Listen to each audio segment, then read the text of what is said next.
Good morning and welcome to Knitwhim Diaries. I am your host Knitwhim and this is my show. Welcome to episode 34. Today is Sunday, August 30th, 2015. How are you guys today? I almost was afraid I wasn't going to be able to record because it was raining really hard when I woke up this morning and it was just pitch black outside. And I really rely on the natural light coming in from the window in order to have decent lighting for the video. But fortunately, it's around 10:30 in the morning and it just cleared up and now we have sun. So without too much ado, let's get into the finished objects. Now last week was my first episode in about 4 months and I did show off some of the finished objects that I worked on during that downtime, but I missed a couple. So 2 other objects that I finished a while ago were both hand spun. So the first one is the Chelsea Market hat by Carol Pierre, and I've knit this pattern a couple of times because I really like it. This particular time was really special to me because it's hand spun. The yarn was one of my first attempts at dyeing and then carding my own bat on Amanda Strum Carter. I can't get the cable to go where I want it. And so I finally spun that up and I knit this as part of the SPCAL that the Swift Knits podcast was holding to spin yarn and then knit a hat with it. I think it actually ends like tomorrow. So yeah, so this one, I really love this pattern and I don't know if you can see the stitch definition, but it's pretty happy with my hand spun on this one. You can see the cable. So I really like this hat. One of the things that I did do, as I usually do when I block, this one wasn't super slouchy, which I did intentionally, but one of the things that I do is when you block out tans, I usually have a small plate that I put inside to like hold the shape while it's blocking, but then I have some cotton thread that I stitch around the brim and cinch the brim tight. That way the brim blocks tight and it doesn't like expand with the rest of the hat, because that's one of the problems I usually have when blocking tans, is that the brim loses its tightness, which I really like having a relatively tight brim.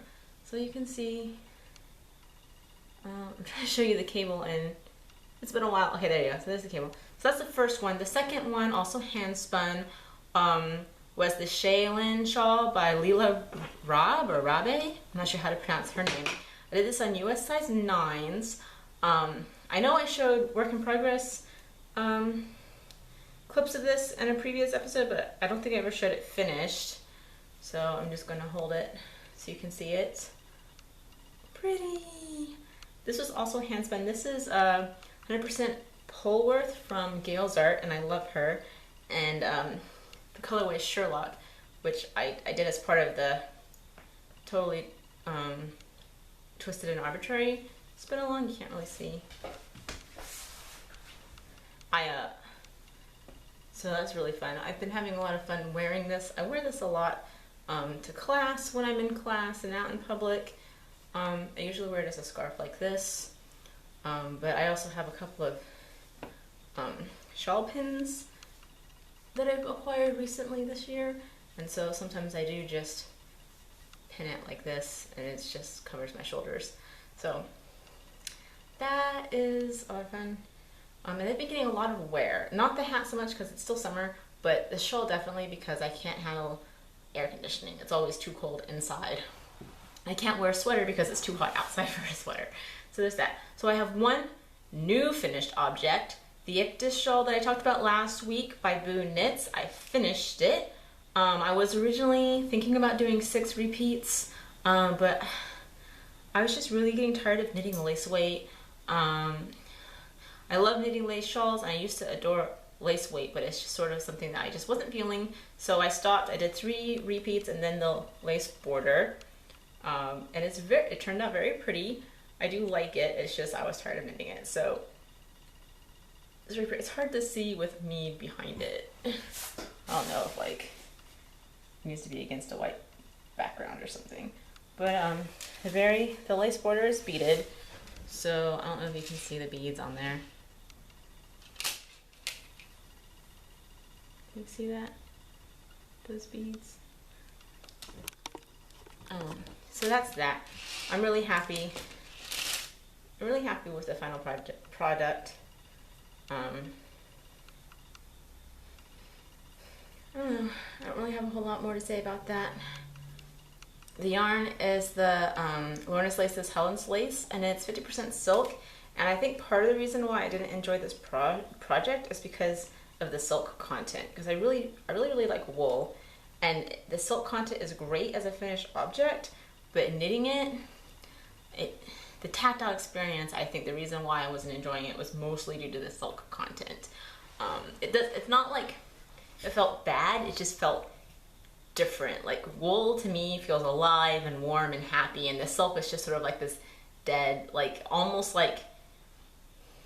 it's almost like knitting with hair, except not that gross, but it's just sort of like this dead, limp thing that I'm trying to knit with, and it's, I don't know. My guess is that's why I didn't enjoy it so much, so probably the next time I do lace weight, I'll stick to 100% wool, although the silk content does make it very pretty, and it hangs very beautiful. The drape of silk lace is gorgeous, and so it can be worth it to knit with, but I was done.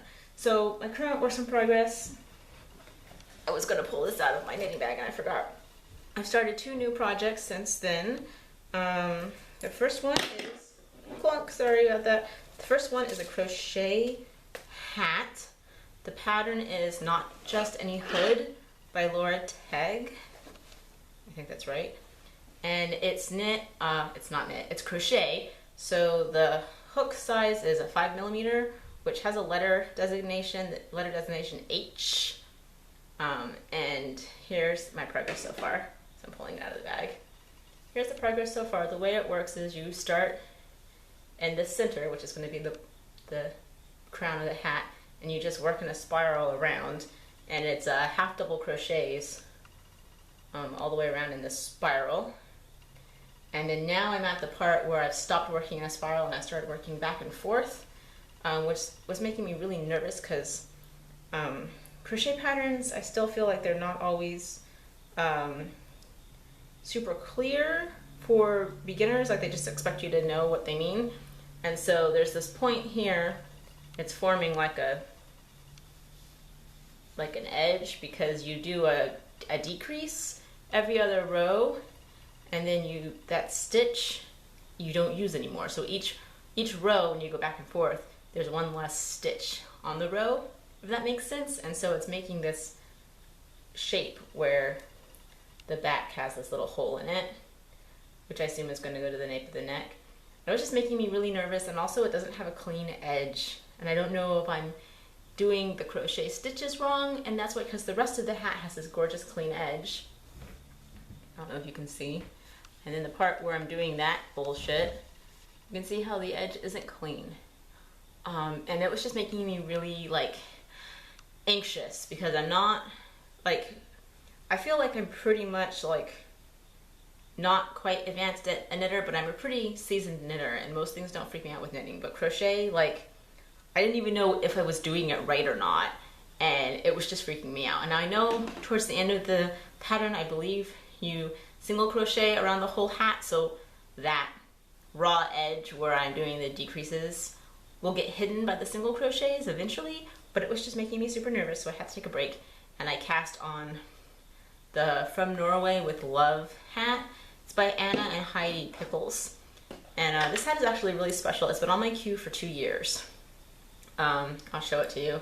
And the yarn I got 2 years ago as part of the Atlanta yarn crawl shop hop that Amanda and I did. It was one of the first things we did together when we became friends and got involved in all this knitting and stuff. And the shop hop was this thing where you visited 10 different yarn shops in Atlanta and bought yarn there. So we bought yarn in 10 different stores. It was so fun and kind of wallet busting. And since Atlanta is a couple hours away, so the final store, we actually had to call and be like, can you stay open for us? Because they were going to close before we could even get there. And I'll never forget Luke was minding that store in particular, and he was super cool about it. And stayed open so that we could come in and each buy our, you know, $25 worth of product from the store.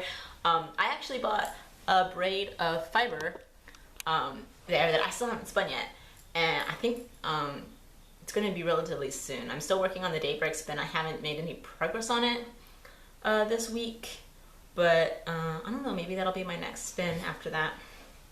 I'm trying, you know, I have, you know, some stuff that I originally stashed, and then I've just been spinning all of my own hand-dyed stuff lately, and so my fun stash is sort of just sitting there. Yeah, so I'm really enjoying this. I don't know if you can see the first row of hearts, the first teal hearts that are kind of wonky and all pinched together. That's because when I started knitting, I read that when you did color work, you should never have more than 3 stitches, or more than 5 stitches, maybe it was, of the same color, and that you should wrap the yarn to hold the yarn so the float wasn't long. And I thought I was doing that, but you can see on the inside, it just, the places where I wrapped it, like right there, it just puckered the hearts and made the hearts all misshapen. And so the second row I didn't do it, and I just let the 9 stitches just go without any wrapping. And see, you can see it, it just creates this wonderful heart. So hopefully the rest of the hearts will look nice. And also, you know, my gauge with the color work is really intense. So like it says to cast on 100 stitches, and I'm like, 100 stitches is a lot for a hat my size. My head is like 22 inches around or something like that. Usually I cast on like 80 something. But I followed the pattern because I trusted the designer, and you know, it's really, with the color work and my gauge changing during the color work, it's nice, it's a tight fit. I'm gonna put it on so you can see. Yeah, it is snug. So I'm enjoying it, but also like the color work is a little bit, normally when I knit hats I just do garter stitch because you don't have to think about it. And so this, there's a little thinking, there's a little counting. You can't really see it too well when I'm wearing it. Yeah, and wearing it stretches out the teal hearts so they're not so terrible. So the pattern calls for 5 different colors, but I'm just going to do these 2 colors, up and down. And I'm pretty sure I'll have a lot of leftover yarn, and so I'm thinking I might do like matching mittens to go with it. I'll have a set. And I had 2 different grays. I don't know where my other gray went. I had 2 different grays. Oh, I forgot to mention it's on USI 6, and the yarn is Plymouth Yarn Encore. And the name of the store that I got it at was Only You and Cotton 2, which is kind of cute. So I got these 2 different colored grays.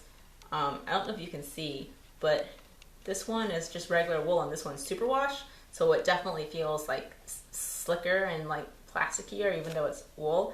But I liked the color of this one a lot better. It was like slightly lighter, and just I liked it. So I'll have enough of this to do the hat, and then probably the slightly darker gray will be mittens. And also, I don't really like the feel of superwash that much, so I prefer to have the superwash on my head and then the yarn that actually feels like wool on my hands. But as you can see, I think I'm going to have a lot of these 2 colors left over. And I might post a picture on the Knitwhim Diaries board, but I was carrying these yarns upstairs like this, and I suddenly realized that I have a picture of me holding yarns almost exactly these colors from when I first started knitting, and they were acrylic, but in these exact same colors. Like, oh my god, I might have upgraded to knitting with wool and not acrylic, but my color sense has not changed. So I might post that picture on the forum just so that you can see. I'm not kidding, I still picked the same colors like 10 years later. Oh my god, has it been 10 years?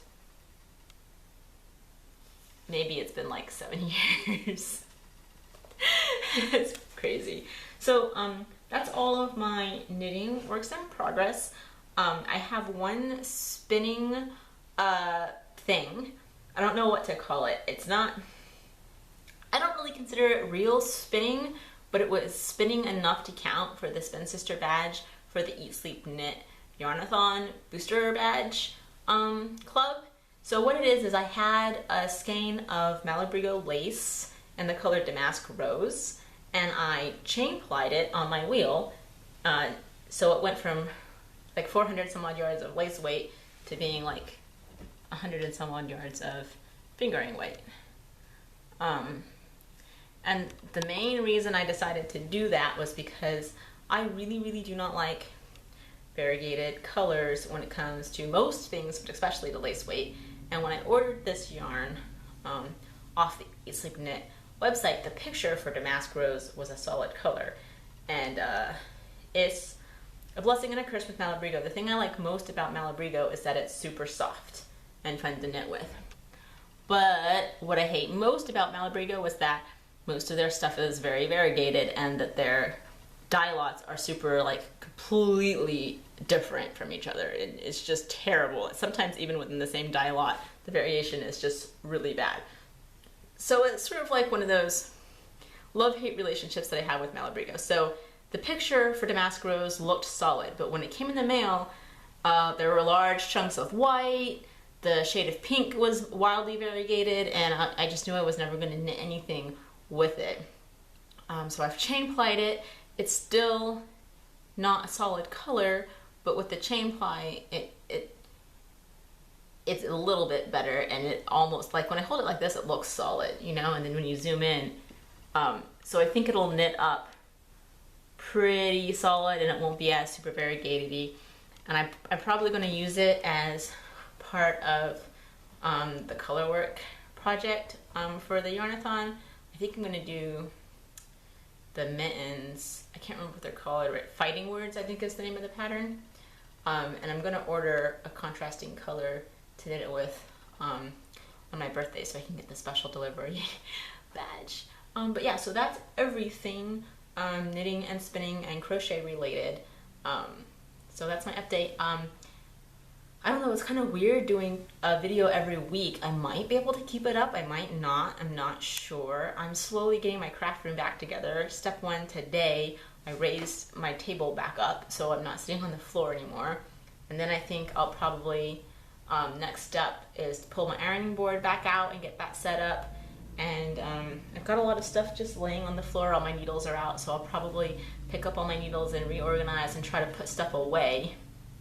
And then I really want to pull my sewing machine out and do this, try this sewing thing again. I really have been saying I'm going to sew myself some project bags, like learn how to sew project bags, and especially learn how to put in a zipper for a while. And I'm this close to being done with the Renaissance dress I started doing last year, and you know, just when I realized I wasn't going to have, I already went to the Renaissance Festival and I hadn't finished the dress yet, and so then that kind of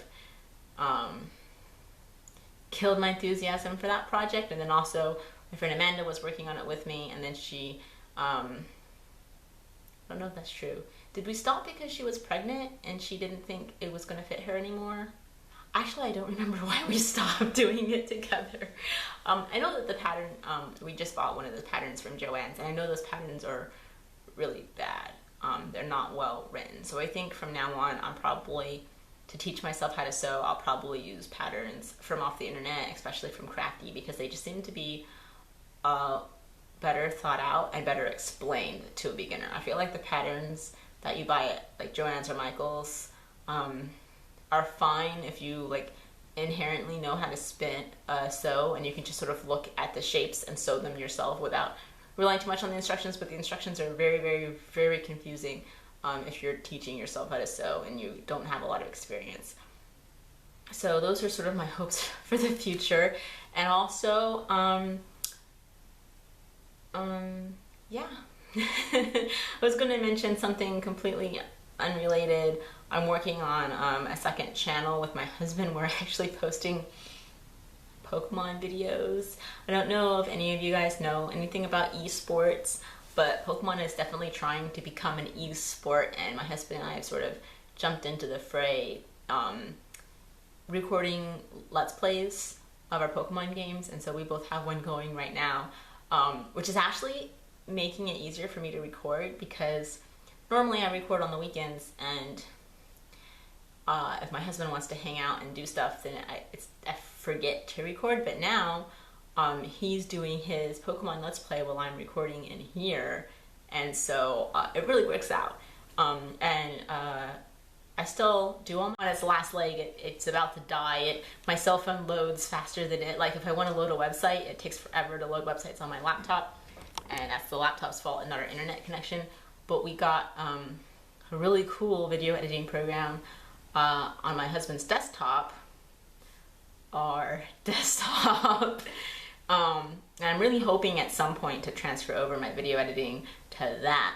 I could probably do some fancier editing stuff. Not that I feel like my video blog really needs fancy editing, but it could be cool. You know, it could be cool. And so we'll see. I'm not sure when exactly that'll happen. Probably not for a month or two, but that's all I've got for today. So I hope you enjoy your week and whatever that projects you're working on, and I'll see you soon.